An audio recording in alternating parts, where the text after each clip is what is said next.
मैंने अपनी एक धारणा बांधी हुई है कि मैं बहुत सेल्फलेस हूँ। सेल्फलेस नाम की कोई चीज़ या निस्वार्थ जैसी कोई चीज़ होती भी है, और अगर कोई आपको निस्वार्थ की जगह स्वार्थी बोल दे तो इतना दुख क्यों होता है? क्योंकि निस्वार्थता के बड़े मज़े लेता है स्वार्थ। और बड़े से बड़ा मज़ा ये है कि मैं निस्वार्थ कहलाऊं, स्वीकारी जाऊं। निस्वार्थता का बड़ा स्वार्थ ये है कि मुझे लोग माने कि मैं निस्वार्थ हूं।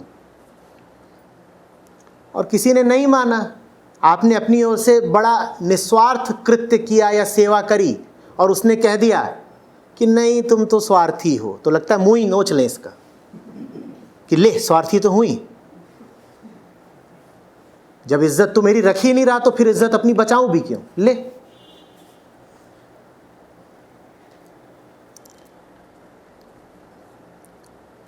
स्वार्थ को स्वार्थ याद रखना पड़ता है। स्वार्थ जब निस्वार्थता बन जाए तो उसे निस्वार्थता भी याद रखनी पड़ती है। निस्वार्थता असली तब है जब कुछ याद ही ना रहे, क्या दिया क्या लिया। याद है क्या दिया क्या लिया तो निस्वार्थता नहीं।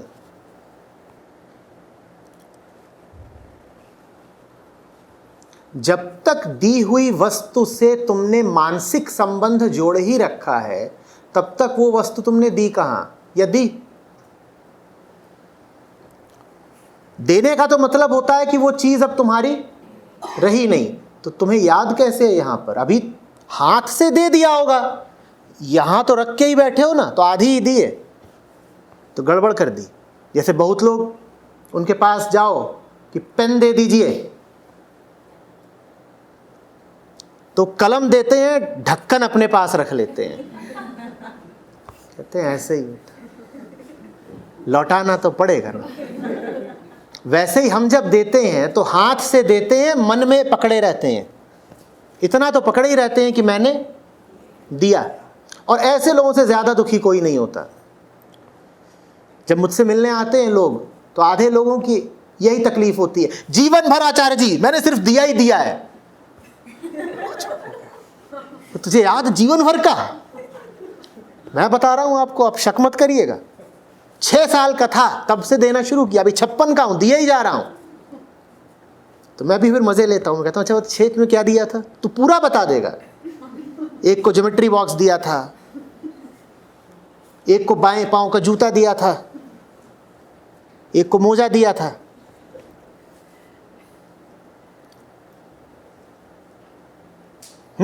चौथी में थे तो किसी को नकल करा दी थी, अभी तक याद है। अरे उसने लौटाई नहीं अभी सूद समेत।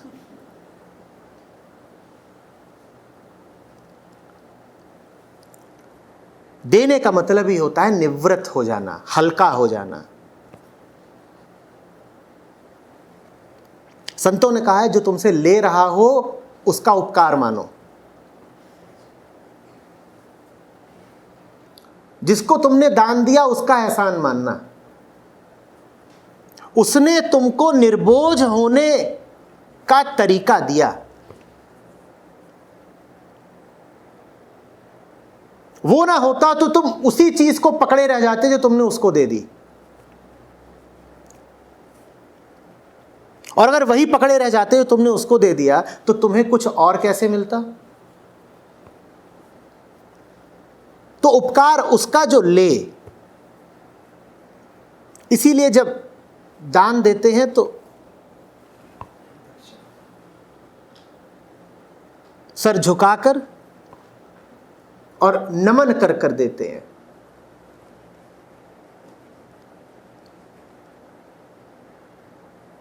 पुराने दानवीर राजाओं के बारे में सुना होगा कि जब वो दान देते थे तो सर इतना झुका के रखते थे कि कहीं याचक की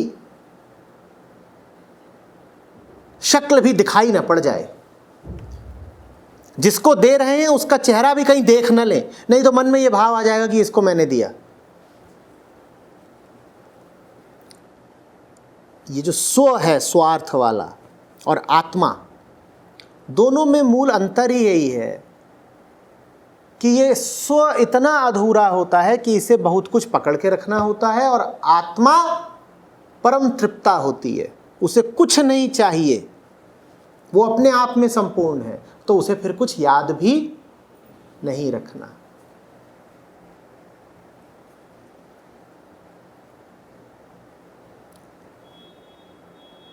अब इसी में फिर और जरा आगे की बात सुनना। वास्तव में जब निस्वार्थ तुम कुछ करते हो, चाहे दान हो, चाहे सेवा हो, चाहे प्रेम हो, चाहे कुछ और, वो तुम्हारा कृत्य होता ही नहीं, वो बस हो जाता है। जब तक तुम निर्णय करके दे रहे हो तब तक अभी कुछ पकड़े ही रहोगे, पूरा नहीं छोड़ोगे। वास्तविक दाता की हस्ती ऐसी हो जाती है कि उसका होना ही दान है। कि जैसे सूरज यहां आ जाए तो वो इस कमरे को प्रकाशित होने से रोक नहीं सकता,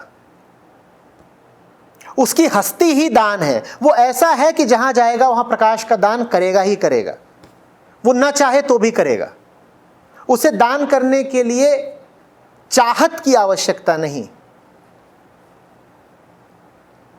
इच्छावश नहीं किया है दान, अस्तित्ववश किया है। ऐसे हैं कि दान हो गया, और चूंकि ऐसे हैं कि दान हो गया, तो इसीलिए हमें तो याद ही नहीं रहा कि लिखना भी तो था। कोई कहे कि अरे अभी इतना दिया, लिखा काहे नहीं, तो बोलो अरे गलती हो गई, फिर भूल गए, अभी लिखे लेते हैं। लिख भी लिया, चलो, और लिख के फिर ये भूल गए कि कहां लिखा था। बड़ी दिक्कत है याद रखने में। कई बार होता है निस्वार्थ दान भी करो तो भी आवश्यकता होती है याद रखने की, क्योंकि तुमने तो निस्वार्थ दान किया, पर जिसने लिया अभी उसे पूर्ण लाभ नहीं हुआ। तो इस कारण से तुम चाहते हो कि अभी कुछ दिन मैं याद रख लूं कि मैंने कितना दिया है। उस स्मृति का एक उपयोग है, उपयोग तुम्हारे लिए नहीं है, उपयोग उसके लिए जिसको दान दिया है। तो तुम चाहते हो कि याद रख लूं, पर झंझट ये होता है कि तुम चाहते हो याद रखना और बार बार भूलने लगते हो। जब ये भूलने की हालत आने लगे तब समझ लेना कि निस्वार्थता उदित हुई। जब तुम जानो कि याद रखना जरूरी है और फिर भी याद रखना मुश्किल होने लगे तो समझो कि निस्वार्थता उदित हुई।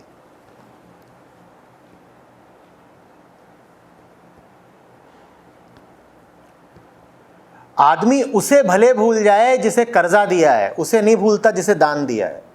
ये बात अजीब है, क्योंकि कर्जा तो वापस आना है, दान वापस नहीं आना। इसीलिए तो दान भूलना नहीं है, क्योंकि उससे कुछ वापस नहीं आना। तो कम से कम उससे वापसी में श्रेय तो मिले। कर्जे में ब्याज मिलेगा, दान में कम से कम श्रेय तो मिले, क्योंकि ना मूल मिलना है ना ब्याज मिलना है, तो श्रेय तो मिले। तो इसीलिए आदमी कर्जे को एक बार को भुला सकता है, दान को नहीं भुला सकता। ये लोग जो आके मुझसे बताते हैं सदा हमने दूसरों के लिए कुछ करा है, वो ये थोड़ी बताते हैं कि कब कब उन्होंने लेन देन के तौर पर करा है। वो वही सब घटनाएं तो बताते हैं ना जब उनके अनुसार उन्होंने निस्वार्थ होकर कुछ करा है। तो देखो क्या याद रखा, कर्जा याद रखा या दान? दान याद रखा ना। पति पत्नी में मैंने कितना किया, तुमने कितना किया, वो कंपटीशन रह जाता है। बच्चे के लिए मैं इतना कर रही हूँ, बच्चा मेरे लिए क्या कर रहा है, सास ससुर के लिए क्या, माँ बाप के लिए, भाई बहन के लिए क्या, तो उसमें भी काउंटिंग चल रही है। तो वो भी एक डिस्टर्बिंग थॉट है। उसके बारे में आप कुछ बताएंगे? बिकॉज दान देना आई अंडरस्टैंड, आप जैसे बोल रहे हैं रिलेशनशिप्स में आपको पता है कि आप सेल्फलेसली कर रहे हैं, बट फिर भी आप याद करें, it's coming to the same thing, but I just wanted some more light on that. हम ऐसे ही हैं, इसमें क्या है? आपको अचरज इसलिए हो रहा है क्योंकि आपने ये धारणा बनाई है कि हमारी रिलेशनशिप्स तो बड़ी पाक साफ और उज्जवल धवल होती हैं। मेरी ऐसी कोई धारणा है ही नहीं भाई। आपकी धारणा यह है कि रिश्ते माने एक महल हो सपनों का, और सपनों के महल में फिर आप जब देखती हैं कि हिसाब किताब और गणनाएं चल रही हैं तो आपको थोड़ा धक्का लगता है। मैं तो कहते ही नहीं कि रिश्ते माने महल हो सपनों का, जैसे हम वैसे हमारे रिश्ते। तो मुझे इस बात में कोई अचरज ही नहीं है कि हम रिश्तों में पाई पाई का हिसाब रखते हैं। जब रिश्ता ही हिसाब किताब से बना था तो रिश्ते में हिसाब किताब नहीं रखोगे क्या? कौन सा रिश्ता है जो अनायास बना लिया? पूरा हिसाब किताब लगाया था। कौन शादी करने को तैयार हो जाएगा अगर ना पता हो कि वो कमाता कितना है?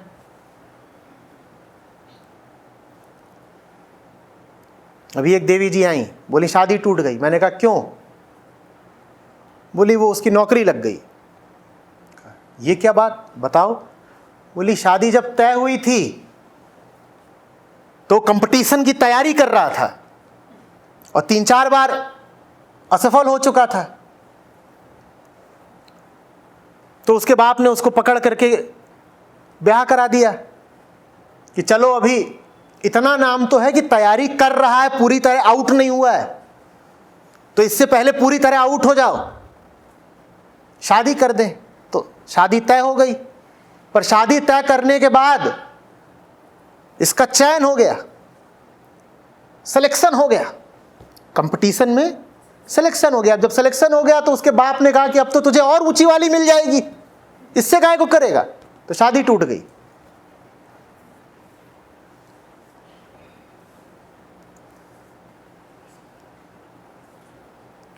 और फिर बोली नहीं नहीं, वैसे उनकी इतनी गलती भी नहीं है।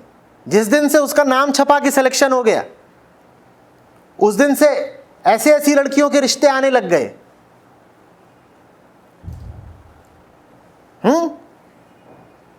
जो उसके हाथ में अपना कुत्ता ना देती घुमाने को, वो अब कह रही है कि हमारे पति बन के हमें घुमाओ।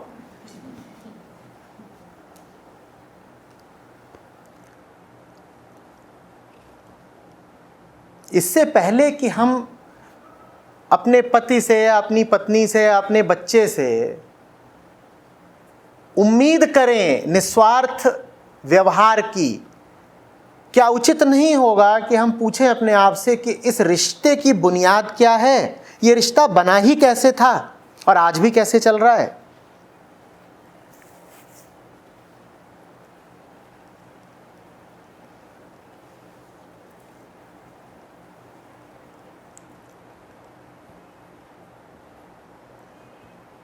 एक वेबसाइट चलती है शायद, IITIM मैट्रिमनी,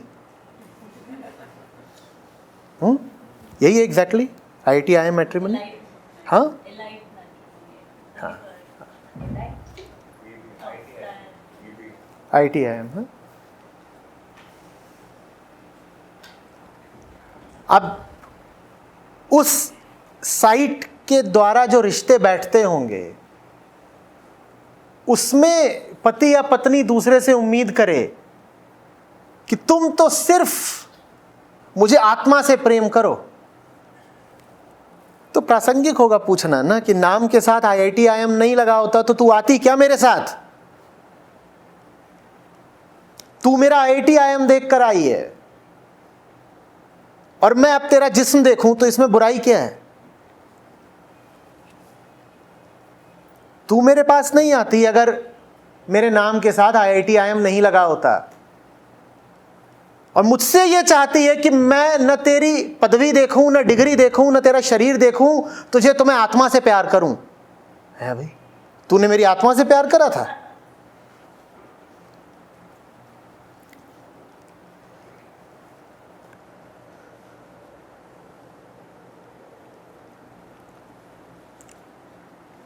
जब अर्थव्यवस्था में मंदी आती है, ठंडी पड़ती है, इकोनॉमिक डिप्रेशन के दिन आते हैं, जानते हैं उन दिनों में तलाक की दर बढ़ जाती है।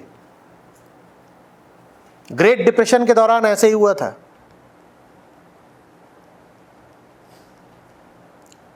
न कमाते न धमाते, रोज चले आते हैं कि खाना बनाओ और बिस्तर बनाओ, बक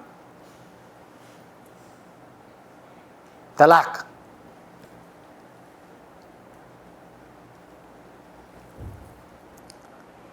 वैसे ही बच्चों की बात है। किसके बच्चे हैं जो प्रेम का फूल हैं भाई?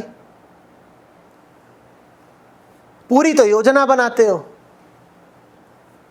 कि इतना पैसा इकट्ठा हो जाए और ये हो जाए और फलानी जगह पहले पोस्टिंग हो जाए और ऐसा हो जाए और वैसा हो जाए और फिर बच्चा पैदा करेंगे। तुमने नहीं गणना करी थी। जिस बच्चे की पैदाइश ही गणना पर आधारित है, वो अगर जीवन भर तुम्हारे साथ भी गणना करे कि पापा आपने मुझ पर जो कुछ लगाया था, अब मैं उसका 11.21% ब्याज आपको लौटा चुका हूं, आज के बाद कुछ मत मांगिएगा, तो अब तुम्हें ताज्जुब क्यों है? क्यों ताज्जुब है बताओ?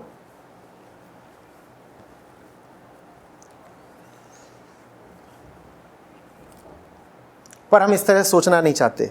गंदी बातें, छी। हम तो अच्छा अच्छा सोचेंगे।